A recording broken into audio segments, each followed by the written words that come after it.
ರೇಣುಕಾಸ್ವಾಮಿ ಹತ್ಯೆ ಪ್ರಕರಣದಲ್ಲಿ ಬಂಧಿತರಾಗಿದ್ದ ನಟ ದರ್ಶನ್ ಮತ್ತು ಪವಿತ್ರ ಗೌಡ ಸೇರಿದಂತೆ 7 ಮಂದಿಗೆ ಜಾಮೀನು ಮಂಜೂರಾಗಿದೆ. ಇತ್ತ ದರ್ಶನ್ ಇಂದು ಆಸ್ಪತ್ರೆಯಿಂದ ಡಿಸ್ಚಾರ್ಜ್ ಆಗಬಹುದು ಎನ್ನಲಾಗಿದ್ದು, ಅತ್ತ ಪವಿತ್ರ ಗೌಡ ಕೂಡ ಇಂದು ಜೈಲಿನಿಂದ ರಿಲೀಸ್ ಆಗಲಿದ್ದಾರೆ ಎಂಬ ಮಾಹಿತಿ ಇದೆ.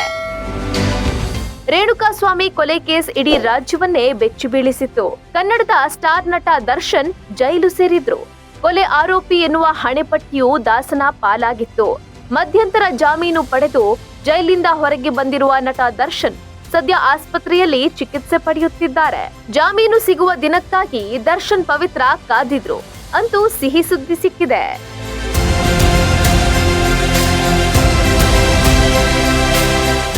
ಪವಿತ್ರ ಗೌಡಗೂ ಶುಕ್ರವಾರ ರೆಗ್ಯುಲರ್ ಜಾಮೀನು ಮಂಜೂರಾಗಿತ್ತು. ಆದ್ರೆ ಕಾನೂನು ಪ್ರಕ್ರಿಯೆ ಮುಗಿಯದ ಕಾರಣ ಪವಿತ್ರ ಜೈಲಿನಲ್ಲೇ ಇದ್ರು.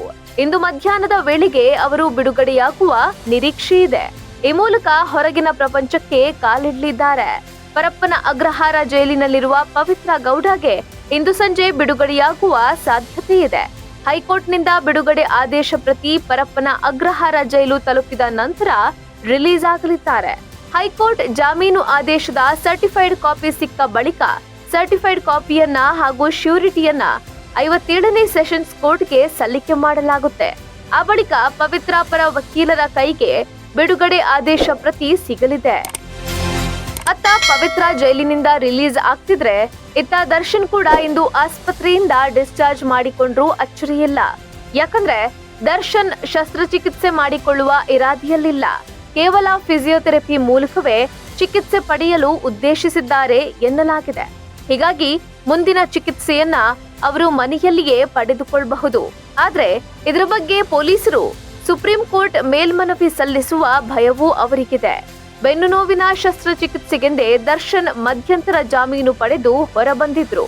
ಆದ್ರೆ ಈಗ ರೆಗ್ಯುಲರ್ ಜಾಮೀನು ಸಿಕ್ಕ ತಕ್ಷಣ ಶಸ್ತ್ರಚಿಕಿತ್ಸೆ ಮಾಡಿಸದೆ ಆಸ್ಪತ್ರೆಯಿಂದ ಡಿಸ್ಚಾರ್ಜ್ ಆದ್ರೆ ಪೊಲೀಸರು ಕೋರ್ಟ್ ಮೊರೆ ಹೋಗಬಹುದು. ಹೀಗಾಗಿ ಇಂದು ಅವರು ಯಾವ ತೀರ್ಮಾನ ತೆಗೆದುಕೊಳ್ಳಲಿದ್ದಾರೆ ಎಂಬ ಕುತೂಹಲವಿದೆ. ಒಟ್ಟಲ್ಲಿ ಒಟ್ಟಿಗೆ ಜೈಲು ಸೇರಿದ್ದ ದರ್ಶನ್ ಮತ್ತು ಪವಿತ್ರ ಗೌಡ ಇಂದು ಒಟ್ಟಿಗೆ ಹೊರಬರುತ್ತಿರೋದು ಕಾಕತಾಳೀಯವೆಂಬಂತೆ ಆಗಿದೆ.